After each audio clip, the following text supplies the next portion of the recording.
नमस्कार, मैं Sandeep Singh medical mic से।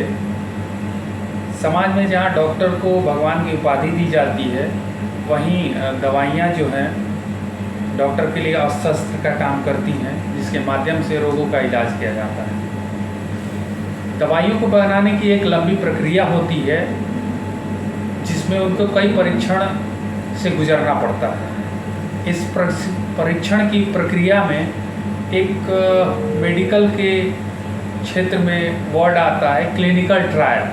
क्लिनिकल ट्रायल जिसमें दवाइयों का परीक्षण जानवरों पे, इंसानों पे उनका क्या प्रभाव होता है, और दवाइयाँ वो मार्केट में आने के बाद उनका किससे फ़ायदा होगा, कैसे फ़ायदा होगा, किस तरीके से उनका प्रभाव होगा, रोगों में कितना वो कारगर होंगे, इसका जांच परख किया जाता है। इसी संदर्भ में क्लिनिकल ट्रायल की कंपनी क्लिनस्पायर रिसर्च प्राइवेट लिमिटेड के यहाँ हम लोग आए हुए हैं।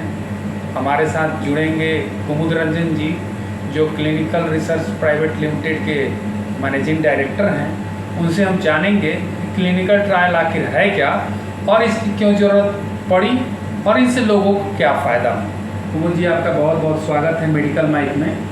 धन्यवाद संदीप जी। हम ये जानना चाहते हैं क्लिनिकल ट्रायल आखिर है क्या। देखिए, जैसा कि आपने कहा कि दवाइयों का परीक्षण, देखिए इन जनरल लोगों को लगता है दवाइयों का परीक्षण, लेकिन किसी भी रोग के, बहुत सारे रोग हैं, उनके उपचार के लिए सिर्फ दवाइयों का ही भूमिका नहीं है। डिवाइसेज हैं जो सर्जरी में यूज होती हैं, इम्प्लांट होती हैं, रड्स हैं जो यूज होते हैं ऑर्थोपेडिक सर्जरी में, इन सब चीज़ों का परीक्षण होता है, ठीक है। और परीक्षण के माध्यम से ही आप जो भी डेवलपमेंट देखते हैं, जब जो भी आप महसूस करते हैं कि आज से 20 साल 30 साल पहले ये चीज़ें नहीं थी, ये चीज़ें आ गई, ये सब परीक्षण के दौर से गुजर के ही आती है। तो एक तरह से देखा जाए तो चिकित्सा के एडवांसमेंट में एक बहुत बड़ा रोल है परीक्षण का, जिसको क्लिनिकल ट्रायल कहते हैं, दवाइयों का हो या डिवाइस का।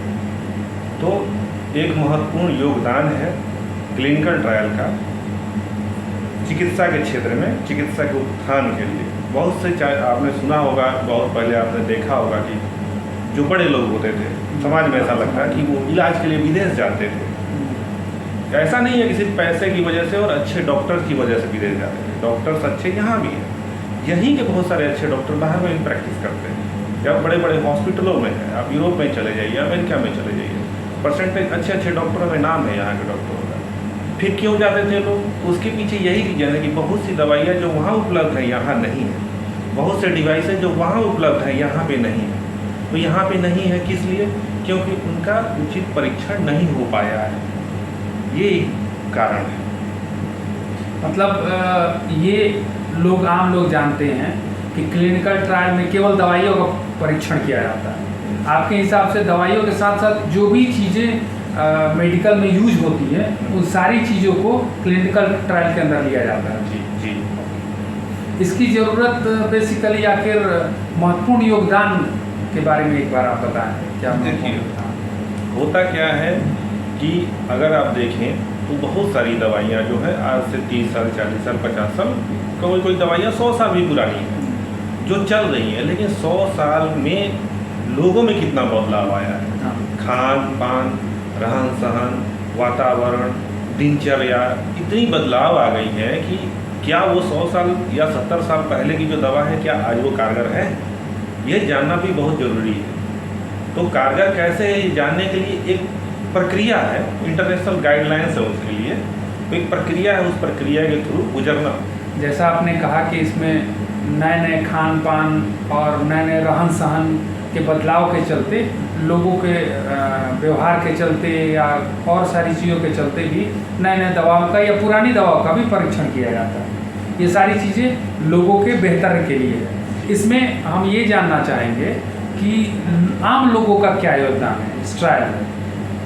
देखिए, बिना जन भागीदारी का कोई भी चीज़ सफल नहीं हो सकता।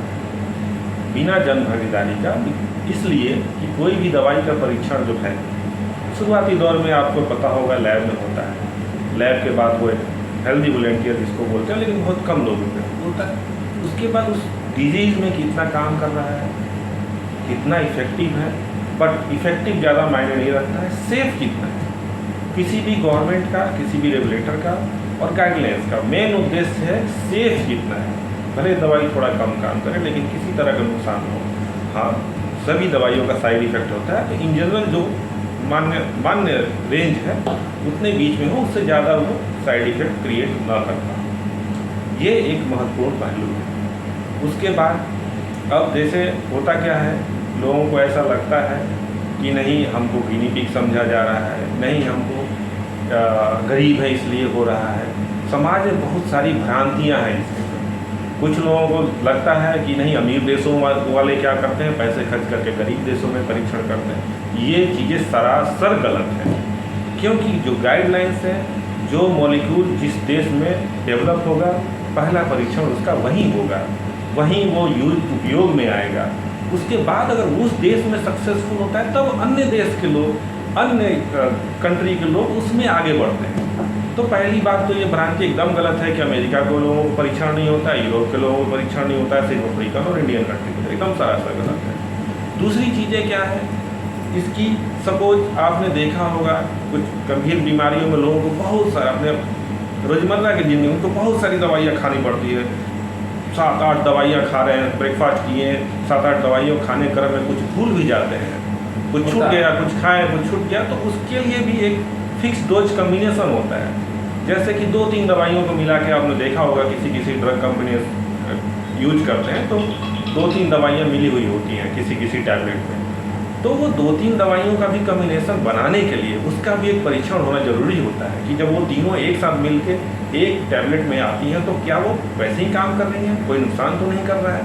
तो इससे क्या होता है, दवाइयाँ कम खानी पड़ती हैं मरीज को। जैसा कि आपने बताया, जो जानकारियाँ दी उससे ये पता चलता है कि ये जन भागीदारी का बहुत अच्छा काम है, इससे लोगों को बहुत फ़ायदा होगा।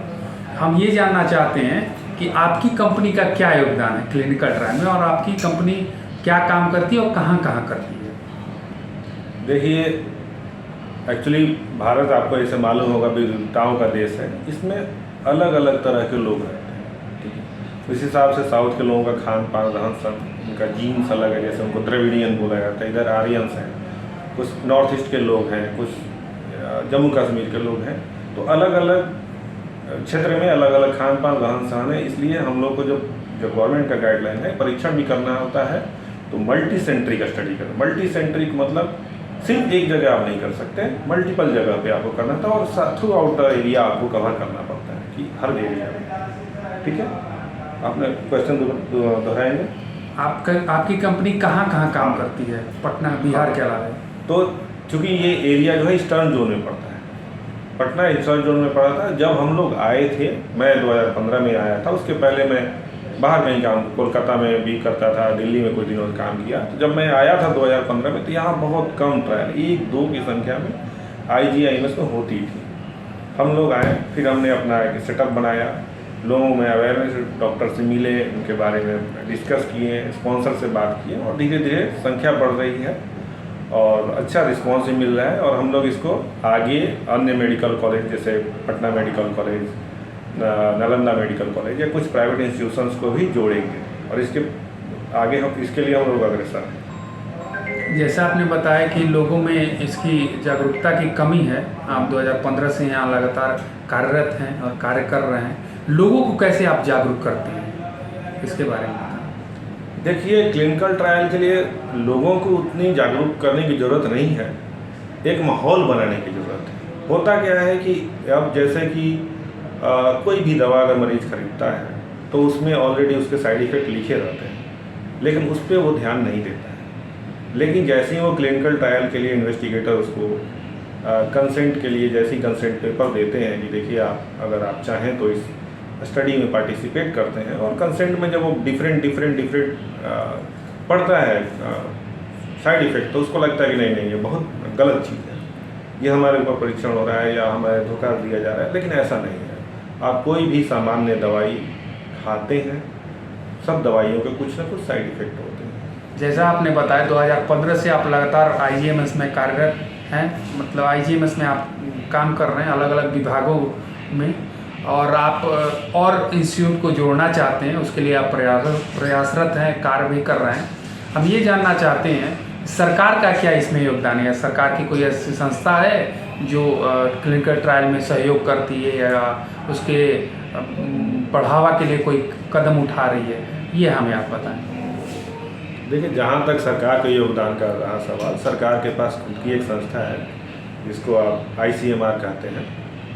ICMR समय समय पे लोगों को फंड प्रोवाइड करती है रिसर्च एक्टिविटी, लेकिन वो ICMR का मुख्य टारगेट होता है रोगों का रोकथाम और रोगों के बारे में ज़्यादा अवेयरनेस के लिए, रोगों के बारे में जानकारी इकट्ठा करने के लिए। रही बात दवाइयों के लिए, तो आपको जैसा मालूम होगा कि मोस्ट ऑफ द दवाइयाँ प्राइवेट कंपनियाँ ही बनाती हैं, तो ज़्यादा योगदान प्राइवेट कंपनियों का है। सरकार का सहयोग ये है कि सरकार ने आप जो संस्था है ड्रग कंट्रोलर जनरल, समय समय पर मीटिंग करती है, उनका प्रोग्राम को देखती है और एज पर रिक्वायरमेंट जो भी उचित कदम होता है वो उठाती है। तो सरकार के सब कुछ चीज़ें हैं, जैसे पेपर में अभी सारी चीज़ें ऑनलाइन हो गई हैं तो सब लोगों को सुविधा भी हो रही है। तो मेरे हिसाब से अभी सरकार का योगदान सही दिशा में है इसके बढ़ावे के लिए। ये सारी चीज़ें आम जन के लिए की जाती है, सरकार भी इसमें मदद कर रही है। आप अपने तरफ से बिहार के लोगों को क्या संदेश देना चाहते हैं ताकि वो जागरूक हो और इससे लाभान्वित हो? देखिए, जनता के हिसाब से देखा जाए, जनता जिस तरह से भरोसा डॉक्टर पे करती है अपने इलाज के लिए, उसी तरह से वो पूरा भरोसा कर सकती है डॉक्टर पे क्लिनिकल ट्रायल के लिए, क्योंकि एज पर गाइडलाइंस जितनी आपकी सेफ्टी को पूरा इन्वेस्टिगेटर ध्यान रखते हैं। आपको अगर समाज में कोई कह रहा है कि नहीं आप गलत परीक्षण किया जा रहा है, तो आप एकदम उसकी बातों में ना है। हाँ, आप अपना उचित फैसला खुद लें अपनी विवेक से। ऐसा नहीं है कि आपको शामिल ही होना है, आप उसके बारे में जानें, डॉक्टर से पूछें, अगर आपको सही लगता है तो उसमें सहयोग करें। लेकिन मैं इतना कहूँगा कि जैसे आज भी आप जो दवा खा रहे हैं या डॉक्टर आपको जो दवाई प्रिस्क्राइब किया, किसी न किसी परीक्षण से गुजरा ही है, तो उसके बाद आपके तक पहुँचा है। तो अगर आप सहयोग करेंगे तो आगे वाले जनरेशन को अच्छी से अच्छी दवाइयाँ, अच्छे से अच्छे डिवाइसेज भी मिलेंगी। या हो सकता है अभी ही आप 10 साल 20 साल में कुछ चीज़ें नई आती हैं तो उसमें जनता के सहयोग से ही और बाकी जो भी लोग हैं उनके सहयोग से ही आती है।